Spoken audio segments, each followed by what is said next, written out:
ବାହାଘର 2 ଦିନ ପରେ ପ୍ରେମିକ ସହ ଫେରାର ମାରିଲା ନବବଧୂ। ଥାନାରେ ମାମଲା ପରେ ପୋଲିସ ହାତରେ ଧରାପଡ଼ିଲେ ପ୍ରେମୀ ଯୁଗଳ। ବାହାଘରର 2 ଦିନ ପରେ ପ୍ରେମିକ ସାଙ୍ଗରେ ଫେରାର ମାରିଲା ନବବଧୂ। ହେଲେ ବେଶୀ ଦିନ ଗଲାନି ସ୍ୱାମୀ ଦ୍ୱାରା ଥାନାରେ ମାମଲା ପରେ ପ୍ରେମିକ ପ୍ରେମିକାଙ୍କୁ ଉଠାଇ ଆଣିଲା ପୋଲିସ। ବୌଦ୍ଧ ଜିଲ୍ଲା କଣ୍ଟାମାଳ ଥାନାରେ ଦେଖିବାକୁ ମିଳିଛି ଏଭଳି ଏକ ଘଟଣା।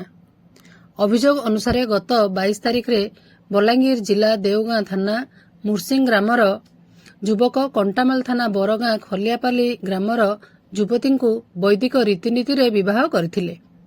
ତେବେ ବାହାଘରର 2 ଦିନ ପରେ ନବବଧୂ କଣ୍ଟାମାଳର ପ୍ରେମିକଙ୍କ ସହିତ ଫେରାର ମାରିଥିଲା। ଏନେଇ ସ୍ୱାମୀ ଦେଓଗାଁ ଥାନାରେ ଏକ ଲିଖିତ ଅଭିଯୋଗ କରିଥିଲେ। ଅଭିଯୋଗ ଆଧାରରେ କଣ୍ଟାମାଳ ପୋଲିସ ସନ୍ଧ୍ୟାରେ ପ୍ରେମୀ ଯୁଗଳଙ୍କୁ ଥାନାକୁ ଉଠାଇ ଆଣିଥିଲା।